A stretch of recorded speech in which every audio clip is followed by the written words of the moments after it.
Bulletin का आगाज करें और आपको बताएं कलेक्टर कस्टम्स इन्फोर्समेंट कराची की कार्रवाई। कस्टम हुकाम के मुताबिक कोयटा से बजरिया कार चर्च स्मगल करने की कोशिश की जा रही थी। बलोचिस्तान से आने वाली तमाम गाड़ियों की कड़ी निगरानी की जा रही है। मजीद जानते हैं हमारे नुमाइंदे शाहरुख शाह से। शाहरुख, अपडेट कीजिएगा इस बारे।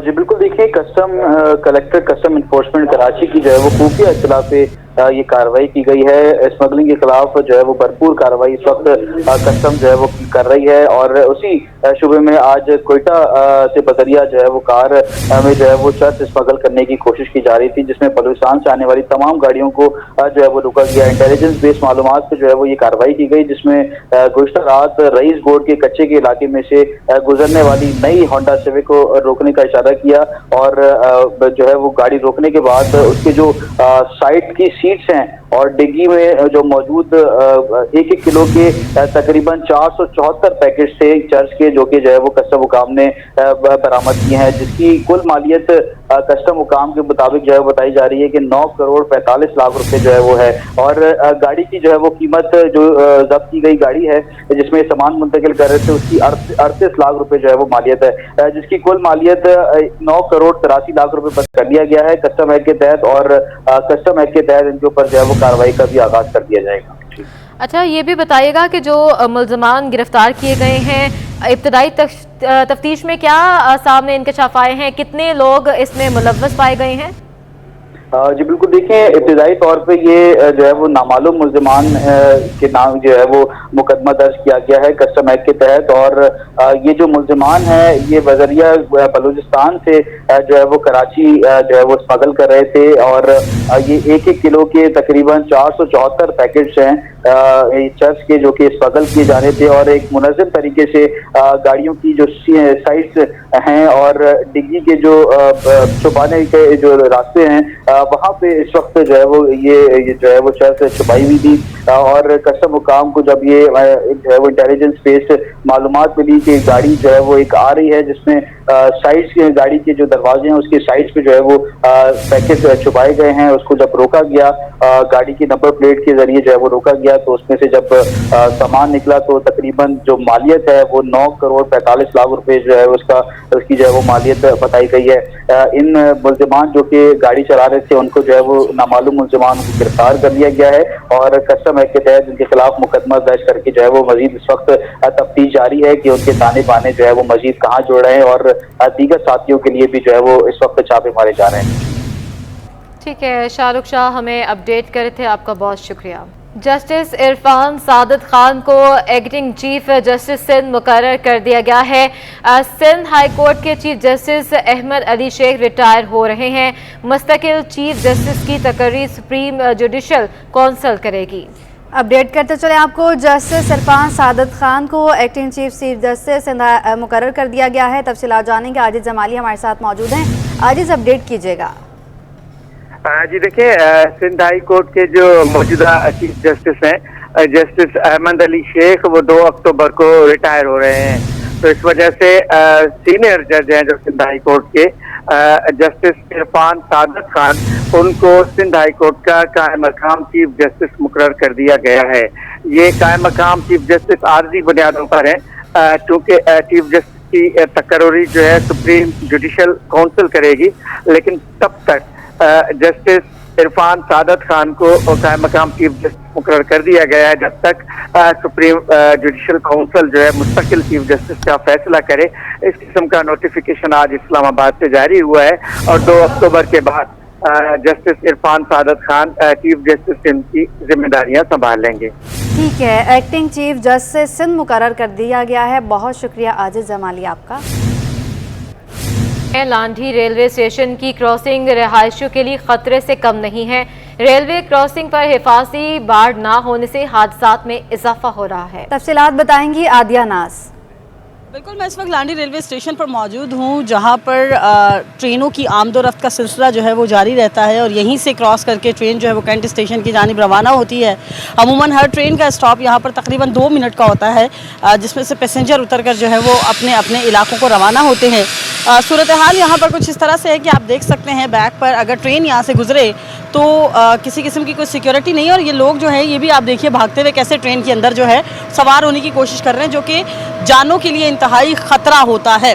और इस हवाले से जो है वो हमारे ज़राए हमें ये बता रहे हैं कि इस साल के इब्तिदा से लेकर अब तक तकरीबन 20 केसेस ऐसे हो चुके हैं। ये देखिएगा ट्रेन यहाँ से गुजर रही है और लोग अभी भी जो है वो क्रॉसिंग से बाज नहीं आ रहे हैं, इस पटरी को जो है वो वैसे ही क्रॉस कर रहे हैं। वैसे तो ये जुर्म होता है और इस जुर्म के मुर्तकाजी होते हैं ये लोग जो कि नहीं समझते। ट्रेन बिल्कुल करीब पहुंच जाती है लेकिन वो समझते हैं कि शायद हम ये रोड क्रॉस कर लेंगे, लेकिन ऐसे में बहुत से सानियात होते हैं। और हमारे ज़राए हमें बता रहे हैं कि साल से लेकर अब तक आखिर तक में मतलब ये कह लीजिए कि 10 माह का अरसा बीत चुका है। इस दौरान तकरीबन 20 से ज़्यादा केसेस हो चुके हैं। लोग जो हैं वो बाज नहीं आ रहे हैं और हुकाम की जानिब से इन्हें बार बार जो है वो इस चीज़ से आगाह भी किया जाता है, लेकिन शहरी इसको अपनी ज़िम्मेदारी जो है वो नहीं समझते और वो समझते हैं कि बस हमने ये काम करना शुरू किया है तो शायद बहुत जल्दी हो जाएगा, लेकिन मामूली सी गफलत जो है वो किसी की जान जाने का सबब भी बन सकती है। और ऐसे वाक़यात अक्सर देखने में आते हैं, रिपोर्ट भी होते हैं। जी, अब आपको बताएं कि यूटिलिटी स्टोर्स इंतजामिया के बाद इंतजामी अरूज पर पहुंच गई। यूटिलिटी स्टोर से चीनी 3 रोज से गायब है। मजीद बात करेंगे वसीम इफ्तिखार से। जी वसीम। जी बिल्कुल, यूटिलिटी स्टोर जो हैं वो शहरियों के लिए दर्द-ए-सर बन चुके हैं। कभी चीनी नहीं होती तो कभी आटा गायब होता है। इस वक्त भी मैं जिस यूटिलिटी स्टोर पर मौजूद हूँ यहाँ पर चीनी मौजूद नहीं और बताया जा रहा है तकरीबन 3 रोज़ से कराची के मुख्तलिफ इलाकों में जो है वो चीनी मौजूद नहीं है। इस वक्त मेरे साथ शहरी मौजूद हैं, इनसे जानते हैं क्या कहेंगे चीनी यहाँ पर आप आए हैं लेने के लिए, क्या बताया जा रहा है और कितनी परेशानी होती है जब चीनी नहीं मिलती? सर यहाँ मैं कुरंगी 1 नंबर से यहाँ आया हूँ चीनी लेने के लिए ख़ास कर, और अपना पेट्रोल भी यहाँ पर मैं खर्च कर आया हूँ। और यहाँ जब आया तो मालूम चला कि यहाँ चीनी नहीं है। अब मैं बताया कि मैं क्या करूँ, और अपने इलाके से चीनी लेते हैं तो हम अफोर्ड नहीं कर सकते हैं, काफ़ी महंगी है वो। 180-150 रुपये किलो चीनी मिल रही है वहाँ पर, और इतनी दूर से मैं यहाँ आया हूँ तो यहाँ मुझे ना में जवाब मिला इधर। होना क्या चाहिए? होना ये चाहिए कि जो यूटिलिटी स्टोर यहाँ हमारे लिए बने हैं तो आवाम की सहूलत के लिए बने ना, तो यहाँ हर चीज़ को मुहैया होना चाहिए हमारे लिए, सहूलत के लिए बने हमारे। पर यहाँ आए तो हमें फिर परेशानी है इधर, कभी आटा नहीं मिलता यहाँ पर तो कभी चीनी नहीं होती। ये थे शहरी जो कि कोरंगी 1 नंबर से यहाँ पे यूटिलिटी स्टोर पर सिर्फ चीनी ख़रीदने के लिए आए हैं और इन्हें यहाँ पे बताया गया कि चीनी मौजूद नहीं है। यही सूरत हाल हम देखते हैं कि आए दिन शहरियों की जानिब से चीनी और आटे की किल्लत की शिकायत यूटिलिटी स्टोर्स पर की जाती है, जिसकी वजह से उनकी मुश्किलात बढ़ जाती है। शहरियों का मुतालबा है कि फ़ौरी तौर पर यूटिलिटी स्टोर्स पर तमाम तर जो बुनियादी ज़रूरत ज़िंदगी की अशिया हैं इनकी फराहमी को यकीनी बनाया जाए ताकि इनको सस्ती अशिया बआसानी जो है वो दस्तयाब हो सकें। जी। सिंध में छोटी बच्चियों के साथ जिनसी ज्यादती के वाकयात को रोकने के लिए आर्ट्स काउंसिल में खातीन वकला की जानिब से एक कॉन्फ्रेंस जारी है। इस कॉन्फ्रेंस में हमारे नुमाइंदे आजिज जमाली मौजूद हैं। जी आजिज जमाली, बताइएगा अहवाल। जी देखिए, यहाँ पे आर्ट्स काउंसिल में सिंध वुमेन अलायंस की जानिब से एक कॉन्फ्रेंस हो रही है। ये कॉन्फ्रेंस बुनियादी तौर पे सिंध में बच्चियों के ख़िलाफ़ जो वाक़यात होते हैं, जो वारदातें होती हैं, जो जिनसी तशद्दुद के वाक़यात, जो बच्चियों के साथ दीगर वाक़यात होते हैं, टार्चर होते हैं, उसके अलावा बच्चियों से जो जिनसी हिरासगी के वाक़यात होते हैं या जबरी मशक्क़त लिया जाता है। मुख्तलिफ़ NGOs के रहनुमा भी हैं। इस वक्त मेरे साथ इस कॉन्फ्रेंस की ऑर्गेनाइज़र और सिंध वुमेन लॉयर एसोसिएशन की वाइस प्रेसिडेंट रुबीना चांडे मेरे साथ मौजूद हैं। मैं इन्हीं से ही बात करूंगा। जी रुबीना साहबा, ये बताइएगा इस कॉन्फ्रेंस का बुनियादी मकसद क्या है? बहुत सारे वाक़यात हुए और आए दिन हो रहे हैं। शिकारपुर के अंदर माँ बेटी मरीज़ा दोनों मरीज़ा थी, उनके साथ रेप हुआ है। प्रो विमेन लॉज भी हैं, बच्चियों के प्रोटेक्शन के लॉज भी हैं, उसके बावजूद भी ये इस तरह के वाक़यात हो रहे हैं जिसका हमें जो हो रहा है सिंध वुमेन लॉयर अलायंस ने कि वो जस्टिस तक नहीं पहुँच रहे हैं। प्रोसिक्यूशन के अंदर कुछ मसले होते हैं, इन्वेस्टिगेशन के अंदर कुछ मसले होते हैं और हमारे कुछ लॉज के अंदर कुछ लूप होल्स भी हैं। तो हम इसको भी डिस्कस करना चाह रहे हैं कि क्यों आखिर जो कल्पर्ट्स हैं वो हुकूमत का क्या रोल है? हुकूमत का बहुत बड़ा रोल है, क्योंकि हम समझते हैं कि जो एवरी सिटीजन्स की प्रोटेक्शन है वो गवर्नमेंट और स्टेट की जिम्मेदारी है हमारी 73 आइन के तहत। और ओवरऑल जो पाकिस्तान है कि ह्यूमन राइट्स के जो लॉज हैं, इंटरनेशनल ट्रीटीज़ हैं, उसका पाकिस्तान ना सिर्फ सिग्नेटरी और रेटिफाइड है। इन्होंने बताया कि आज की कॉन्फ्रेंस का जो बुनियादी मकसद है कि गुज़िश्ता कुछ माह में सिंध में बच्चियों के साथ जिनसी ज़्यादती के वाक़यात में बहुत सारा इजाफा हुआ है। कई वाक़यात हुए हैं सिंध के मुख्तलिफ़ इलाकों में। ऐसे वाक़यात को रोकने के लिए ऐसे वाक़यात की कानून साजी के लिए और ऐसे वाक़यात पे मिलकर कोई जदोजहद करने के हवाले से आज की कॉन्फ्रेंस में एक लाए अमल तय किया जाएगा। जी। बल्दिया बस्ती के नासिमाबाद, नॉर्थ नासिमाबाद और लियाकताबाद टाउन के म्यूनिसिपल कमिश्नर के तबादले कर दिए गए, जबकि नासिमाबाद और न्यू कराची टाउन में अकाउंट अफसर भी हटा दिए गए, जिनकी जगह नई तैनाती नहीं की जा सकी। वजूहात क्या है, बात करेंगे हमारे नुमाइंदे रिजवान अहमद से। जी रिजवान। जी बिल्कुल, ट्रांजिशन पीरियड के दौरान बात की जाए बल्दियाती इदारों की तो जो मुलाजमीन की तनख्वाहें हैं उनमें किसी न किस्म की रुकावट जो है मुस्तकिल आ रही हैं। डिस्ट्रिक्ट सेंट्रल की अगर बात की जाए तो डिस्ट्रिक्ट सेंट्रल में भी इस मरतबा जो है वो मुख्तलिफ खदशात जो हैं वो सर उठाए हुए हैं। क्या ये खदशात हैं और किस तरह इसका अजाला मुमकिन है, ये जानते हैं। हमारे साथ ट्रांजिशन ऑफिसर मौजूद हैं डिस्ट्रिक्ट सेंट्रल के, सैयद हसन अब्बास, उनसे बात करते हैं। बहुत शुक्रिया सर। आप ये बताइएगा कि ये तनख्वाहों की मुलाजमीन को अदायगी होगी कहाँ से? देखें, अब इस वक्त जो सूरत हाल है, अगर डीएमसी को उन्होंने पैसे दिए तो हमारे पास तैयारी पूरी है। इस वक्त उन्होंने कहा था टीएमसी का अकाउंट खोल दें। हमने टीएमसी का अकाउंट खोल के पांचों टीएमसी को अपने जो पैसे हमारे ओजेटी में से 2 महीने से बचे थे, तकरीबन 12 करोड़ रुपए, वो हमने इनको शिफ्ट कर दिए हैं। ये मुझे बताइएगा कि कहा यह जा रहा था कि टीएमसीज़ को जो है वो फाइल किया जा रहा है और जो डीडीओ पावर हैं वो दी जाएंगी म्यूनसिपल कमिश्नर को टीएमसी के और इसके साथ साथ अकाउंट ऑफिसर को। आप बता रहे हैं कि ये अफसरान मौजूद नहीं हैं। अगर ये अहकामात जारी हो जाते हैं तो आप नहीं समझते कि इन टीएमसीज़ में जो मुलाजमीन की तनख्वाहें हैं वो ताख़ीर का शिकार हो जाएंगी? नहीं, अगर इनको कहा जाएगा कि टीएमसी को ट्रांसफ़र किया जाएगा तो यकीनन 3 टीएमसी भेजेंगे और 2 अकाउंट्सर भेजेंगे तो उनकी साइन बैंक में जाएगी। जब बैंक में जाएंगे उसका प्रोसीजर भी तकरीबन 8 दिन तक का होता है। तो 8 दिन तो इसका मतलब है तनख्वाह लेट होगी। अगर ओजेटी हमारे अकाउंट में नहीं आए, उनके अकाउंट में गई, तो टीएमसी नहीं आएंगे तो उनकी साइन बैंक में नहीं जाएगी, तो जाहिर बात है वेरीफाइंग सिग्नेचर नहीं जाएगी तो तनख्वाह भी नहीं हो पाएगी। तो उम्मीद ये है कि ये तो बल्दियात सेक्रेटरी साहब या जो भी है हमारे उस्मान मौज़म साहब डिसाइड करेंगे कि हमें दे रहे हैं तो हमारे पास तो पूरा डेटा मौजूद है, हम उस हिसाब से तनख्वाह देंगे। चूँकि हमने एम्प्लॉइज़ बाइफिकेट कर दिए हैं, सबके तनख्वाहें अलग अलग बना दी है, हमने बनाई भी तनख्वाह टीएमसी के हिसाब से है। बिल्कुल, कहा यह जा रहा है कि जो ट्रांजिशन पीरियड है इसके दौरान जो फैसले होने में ताख़ीर हो रही है हुकूमत सिंध के महकमा लोकल गवर्नमेंट की जानिब से, उसके नतीजे में ये खदशा जन्म ले रहा है कि डिस्ट्रिक्ट सेंट्रल के जो 5000 मुलाजमीन हैं उनको तनख्वाहों की अदायगी जो है वो ताख़ीर का शिकार होगी।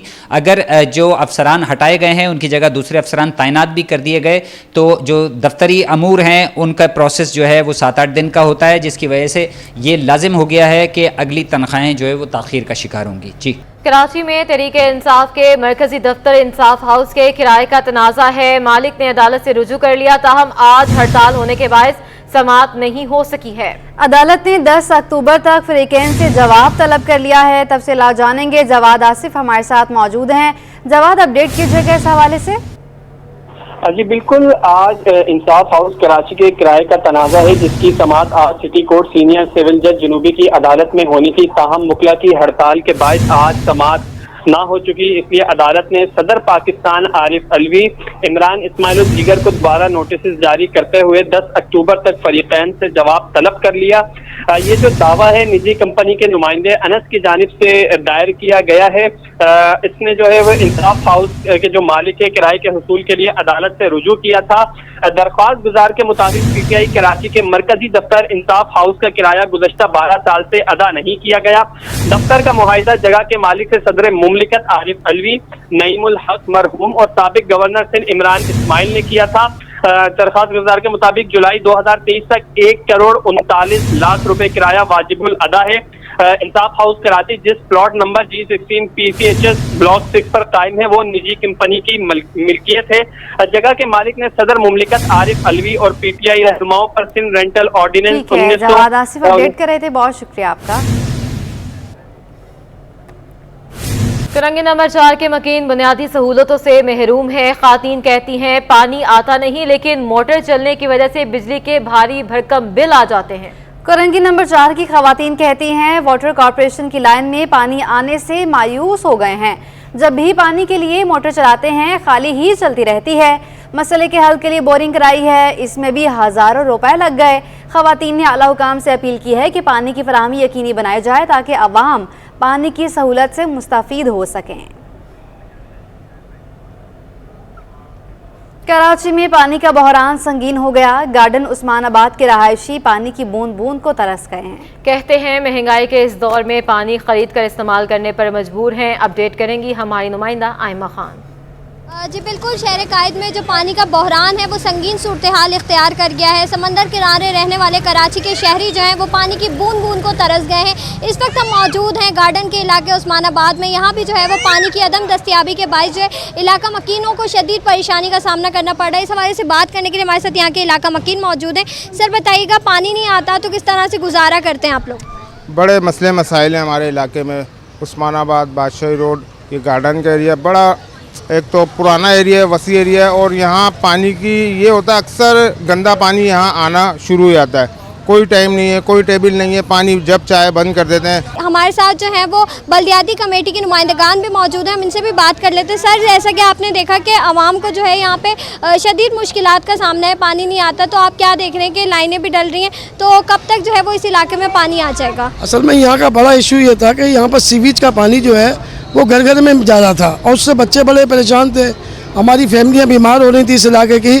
तो अल्हम्दुलिल्लाह फिर हमने वाटर बोर्ड के MD साहब सलाउद्दीन साहब से रब्ता किया, उनसे रिक्वेस्ट की, तो उन्होंने फौरी तौर पर यहाँ अपनी एक टीम भेजी है। तो क्या लगता है पानी कब तक इस इलाके में आ जाएगा? कितना वक्त लगेगा पानी की? क्योंकि हम देख रहे हैं यहाँ पे लाइन डल रही है, तो कितना वक्त दरकार होगा इलाके में पानी आ जाए? देखिए, कामिल उस्मानी साहब जो है हमारे यहाँ के एक्सीएन है, वो जो है खुद आए थे, परसों आके यहाँ काम शुरू कराया है। इस लाइन के डलने से जो गंदे पानी का इशू है मेजर अब्दुल रहमान रोड का, वो ख़त्म हो जाएगा।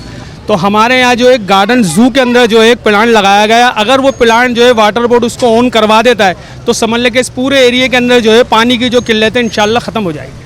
जी बिल्कुल, जैसे कि आपने सुना, हमारे साथ यहाँ के इलाका मकीन मौजूद है और उनका ये कहना था कि पानी की अदम दस्तियाबी के बायस जो है वो शदीद परेशानी का सामना करना पड़ रहा है। साथ ही साथ जो है बल्दियाती नुमाइंदगान भी हमारे साथ मौजूद थे, जिनका ये कहना है कि पानी की जो लाइन यहाँ पे डल रही है उसके बायस जो है वो इस इलाके में पानी की किल्लत जो है वो फौरी तौर पर ख़त्म हो जाएगी। जी, कराची के निजी होटल में पाकिस्तान सोसाइटी ऑफ हेपेटोलॉजी की सालाना तकरीब का इनेकाद किया जा रहा है। तफसीलात बताएंगी Saba Parvez. PSH Pakistan society of hepatology जो है वो पाकिस्तान की सबसे बड़ी लिवर डिजीज़ सोसाइटी है और आज मैं मौजूद हूँ कराची निजी होटल में, जहाँ पर जो है वो PSH की जानिब से एनुअल कांग्रेस का इनेकाद किया गया है। और कांग्रेस में जो है वो इंटरनेशनल और नेशनल यूनिवर्सिटीज़ के जो है वो कार्डियोलॉजिस्ट, इसके साथ साथ गायनोकोलॉजिस्ट और दीगर जो है वो असातिज़ा और उसके साथ डॉक्टर्स का जो है वो यहाँ पर शिरकत थी। मेरे साथ इस वक्त मौजूद भी हैं PSH के जो है वो senior vice president doctor Zeeshan Ali साहब। से जानते हैं, मुझे बताइएगा कि आज के कांग्रेस के हवाले से बताइएगा कि इसका मकसद क्या था, और इसी हवाले से बताइएगा कि क्या आगाही जो है वो यहाँ पर तकरीब रखी गई। जी thank you. Pakistan society of hepatology, जैसे कि आपने बताया भी सही, कि पाकिस्तान की सबसे पहली और बड़ी लिवर डिजीज़ सोसाइटी है जिसमें लिवर डिजीज़ है। इस कॉन्फ्रेंस का मकसद लिवर डिजीज़ जो जिगर की बीमारियाँ हैं उसके मुतालिक डॉक्टर्स के अंदर आगाही पैदा करना, जो नई अपडेट्स हैं, नई रिसर्च है, उसके मुतालिक उनको एजुकेट करना, और जो रिसर्च इस फील्ड में पाकिस्तान में लोग कर रहे हैं उसको एक दूसरे के साथ शेयर करना होता है। तो ये कॉन्फ्रेंस 3 दिन की कॉन्फ्रेंस थी, जिसमें 29-30 सितंबर और 1 अक्टूबर कल जो है हमारा लास्ट कंक्लूडिंग डे होगा। इस कॉन्फ्रेंस के अंदर जो बड़ी अहम पेशरफ्त हुई थी उसमें हेपेटाइटिस बी और डी की नई दवाओं और नए ट्रीटमेंट से रिलेटेड, हेपेटाइटिस सी का कंप्लीट खात्मा, क्योंकि उसकी बहुत इफेक्टिव दवाएँ अवेलेबल हैं, तो HCV एलिमिनेशन या कंप्लीट खात्मे के ऊपर जो है स्ट्रेटजी के ऊपर बात हुई थी। उसके अलावा इस कॉन्फ्रेंस के अंदर जो आज हाईलाइट अभी थोड़ी देर पहले हमने जो पोर्टो सिस्टमिक एन्सेफेलोपैथी या हेपेटिक एन्सेफेलोपैथी होती है, कि जो कि जिगर जो सिकुड़ जाता है, सिरोसिस की कंडीशन में बेहोशी तारी होती है, उसके इलाज से मुतल्लिक जो लोकल नेशनल गाइडलाइंस हैं उनको रोल आउट किया गया और उनको प्रेजेंट किया गया है। जी बिल्कुल, जैसा कि आपने सुना कि पाकिस्तानियों के लिए, ख़ास तौर पर जो है वो यहाँ पर शहरियों के लिए ये एक मुफीद जो है वो फ़ायदेमंद कांग्रेस का इनेकाद किया गया था, जिसमें जो है वो शहरियों के लिए जो है वो हेपेटाइटिस बी और सी को जो है वो किस तरह से उनके रिलेटेड जो है वो जो ट्रीटमेंट और जो बीमारियाँ हैं उनका इलाज किस तरह से किया जाए, और उनमें जो है वो आपको किन किन एहतियाती तदाबीर का जो है वो ख्याल रखना चाहिए, ये सब जो है वो बातें इस कांग्रेस में जो है वो कही गई, बताई गई। इंटरनेशनल और नेशनल डॉक्टर्स और इसके साथ साथ जो है वो यूनिवर्सिटीज़ के फैकल्टी मेंबर्स की जानिब से। जी, अब आपको बताएं कि गर्मी की शिद्दत को कम करने के लिए लोग इमली और आलू बुखारे के शरबत का इस्तेमाल कर रहे हैं। इकरा अवान अपडेट करेंगी। इस वक्त मैं कोरंगी में मौजूद हूँ और कराची में इन दिनों गर्मी की शिद्दत बरकरार है। अगर बात की जाए इस वक्त मौजूदा दर्जा हरारत की, तो इस वक्त मौजूदा दर्जा हरारत 35 डिग्री सेंटीग्रेड है, जबकि गर्मी की शिद्दत जो है वो ज़्यादा से ज़्यादा 37 डिग्री सेंटीग्रेड तक महसूस की जा रही है। और ऐसे में गर्मी की लू जो चल रही है, इससे शहरी जो हैं वो परेशान हैं। और इस गर्मी की लू से बचने के लिए शहरियों ने रुख किया है इमली और आलू बखारा के मशरूबात की जानिब, जहाँ पर ये ठंडा मशरूब जो है गर्मी से बचाव के लिए खासा मुफीद है। यहाँ पर शहरी आपको नज़र आ रहे होंगे जो गर्मी से बचाव के लिए मशरूबात का इस्तेमाल कर रहे हैं। मेरे साथ शहरी मौजूद हैं, इनसे बात करती हूँ और जानती हूँ। ये बताइएगा कि इतनी गर्मी पड़ रही है कि लू है, इस लू से बचने के लिए ये शरबत जो है कितना मुफीद है? ये तो बहुत अच्छा है, इसी से पी कर हमें तो सुकून महसूस हुआ। गर्मी बहुत ज़्यादा है, धूप बहुत ज़्यादा है, आप लोगों ने खुद भी नोटिस किया है, आलूदगी इतनी ज़्यादा है, तो गर्मी देख लें आप टेम्परेचर। ये बताएं इमली और आलू बखारा का शरबत का जायका कैसा है और ये कितना ठंडा है? काफ़ी ठंडा और थोड़ा सा खट्टा मीठा है। हाँ जी, तो गर्मी से बचाव के लिए अच्छा है ये? बहुत अच्छा है, क्योंकि अंदर की गर्माइश इससे कम हो जाती है, ये ठंडा कर देता है अंदर से पूरा। यानी पी के अपनी प्यास और जो है गर्मी को जो है हम कंट्रोल किया जा सकता है, कर सकते हैं आराम से। मेरे साथ शहरी मौजूद थे और इनका यही कहना है कि गर्मी की शिद्दत में इजाफा है और ऐसे में गर्मी से बचने के लिए यहाँ पर इमली और आलू बखारा का जो ठंडा मशरूब है उस पर शहरियों का खासा रश है। राहगीर जो है वो यहाँ पर रुक कर ये ठंडा मशरूब पीकर गर्मी से अपनी हिफाजत करें। और गर्मी जो है इस कदर है कि शहरी जो है वो घरों से बाहर निकलते हुए जो है वो डरें। और यहाँ पर माहिरीन मौसमियात का भी यही कहना है कि इस लू में गैर ज़रूरी घरों से बाहर ना निकलें, अपनी हिफाजत करें और ठंडे मशरूबात का ज़्यादा से ज़्यादा इस्तेमाल करें। जी। कराची कस्टम एजेंट एसोसिएशन के नौ मंतखब सदर अरशद खुर्शीद का कहना है कि मुल्क में पिछले साल से इम्पोर्ट पर पाबंदी है, जिसकी वजह से एक्सपोर्ट भी शदीद मुतासिर है। तफसीलात बताएंगे अयाज राना। जी बिल्कुल, जैसे कि कराची की जो कस्टम एसोसिएशन है उसकी जो नई जो सदर जो है वो मुंतखब होकर आए हैं, उनके लिए क्या चैलेंजेस हैं, वो किस तरीके से देखते हैं। जहां हमने देखा कि मुल्क के अंदर इंपोर्ट के ऊपर खासकर एक बहुत बड़ा कदगन लगाया गया, जिसके अंदर देखा गया कि बहुत ज़्यादा जो डॉलर की शॉर्टेज थी उसकी वजह से स्टेट बैंक की जानिब से तो कहा तो जा रहा था कि इंपोर्ट जो है उसको खोल दिया गया, लेकिन अभी भी अगर इंपोर्टर से बात करें तो बड़े मसाइल का शिकार है। हमारे साथ इस वक्त नए मुंतखब होने वाले सदर मौजूद हैं, एसोसिएशन से मुंसलिक हैं, सदर हैं। खुर्शीद साहब बताइएगा क्या आपके लिए चैलेंजेस होंगे आने वाले साल? भाई सबसे पहले तो मैं अपने रब का शुक्र अदा करता हूँ कि उसने मुझे सौदे पे प्रेसिडेंट के ओहदे पे फाइज किया और अपने लोगों की खिदमत करने का मौका दिया।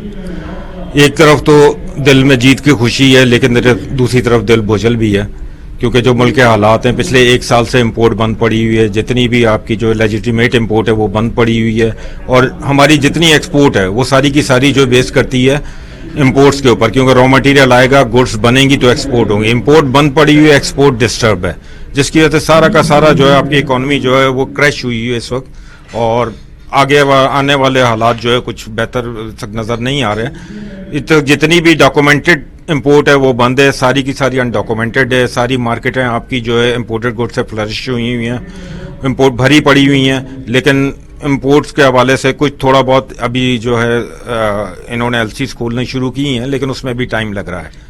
तो आप क्या समझते हैं जो क्रैकडाउन इसीलिए हो रहे हैं क्योंकि जो स्मगलिंग, बॉर्डर स्मगलिंग जो हो रही है उसकी रोकथाम हो रही है, चीज़ें बहुत ज़्यादा इसके ऊपर अभी जो है निगरान हुकूमत जो है काम कर रही है, तो वो इसका इम्पैक्ट आप लोगों के इंपोर्ट के ऊपर या इंपोर्टर्स के ऊपर आएगा आने वाले दिनों?